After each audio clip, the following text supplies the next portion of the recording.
I want to talk about car fire bingo, right? Look at this. Engine in the back, right? Hot bits over here, yeah? Where are we going to put the petrol? In there. So, I'm going to feature my own car on car fire bingo next week.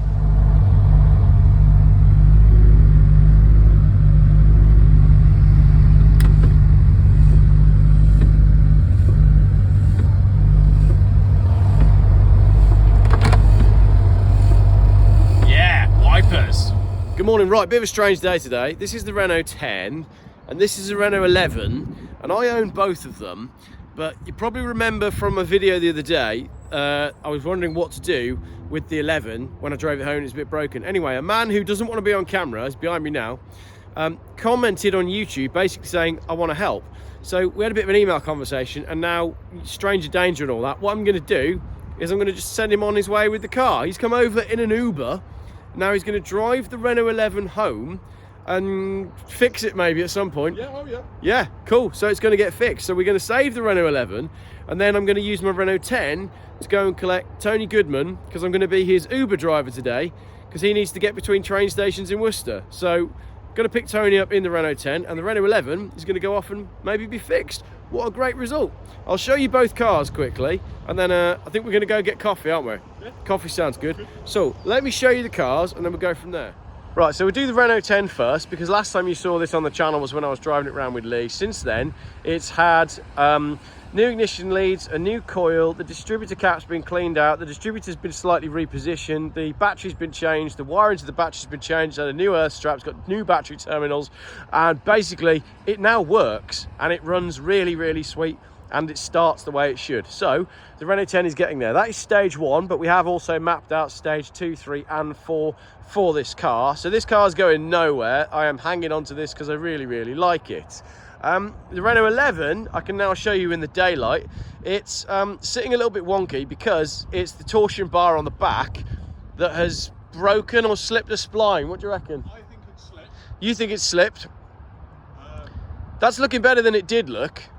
Yeah, I've got to give it a bit of a lift as much as I could. Yeah, there's not much that we could do. Get it home with some Jack in it. It's quite a nice car though, isn't it?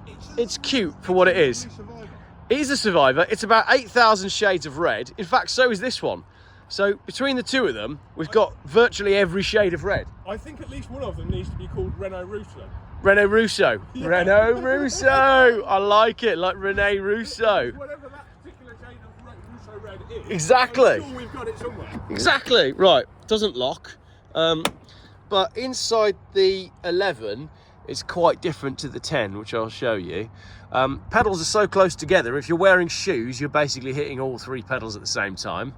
Speedo, temp gauge is only a button and an LED basically, so an LED lights up if you get too hot. You don't have a gauge as such. And then you've got a little glove box over there, radio. It's a 5-speed, this one.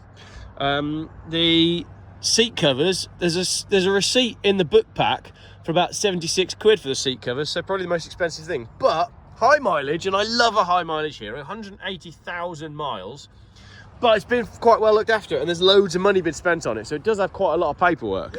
Yeah. Mine, on the other hand, if we can just compare the interior of the two, ignore the Lego bag, that's a gift for the gentleman who's going to fix it actually. So you can see the interior between the two generations, totally different, but I love the horizontal speedo.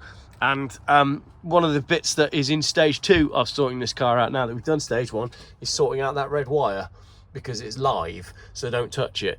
But there we go. That is my Renault 10. We're now going to go get some coffee, and let me show you. I'll show you the engine because I've got some nice yellow leads now, which we can play like top trumps of French stickers as well, can't we? Because they've both got retro French stickers on them. Round here. Cannock and District Car Club, Renault Classic Car Club, Renault Boutique. And over on mine, I've got a South African tax disc. So, yellow HT leads, which add about 25 horsepower. Joking. But we've done 4 new spark plugs. One spark plug was collapsed, said Paul, who fixed the Renault. All of the HT leads were completely mismatched and just not really working correctly at all. So, now it starts and sounds a lot better than it used to. So shall we go and get some coffee then? Absolutely. Let's do that. And that was the end. I basically waved him off in the Renault 11, and then about an hour and a bit later he texted me and said it's got home fine and he's going to do some work. So genuinely, a man from YouTube who commented and said, I can help you out with your Renault, I just said, yeah, go for it. So he's offered to have it at his house and get the work done as and when, and then just charge me when he needs to charge me. Brilliant. So the Renault 11's gone away for a little while. The Renault 10 is now back at my place where I'll store it before we start stage 2 of works, and then stage 3 and stage 4. Stage 3 and 4, things are going to get quite exciting. Stage 2 is basically just to tidy up some of the wiring, but now I'm driving the wife's car, having picked the kids up from school, done my Uber taxi day with Tony, and spent the day driving around in old Renaults, which was great. I'm really glad my Renault 10 is now working properly. Thank you very much for watching this car video. More videos coming soon. Challenge with the Mapmaster tomorrow. Still haven't got a car for it.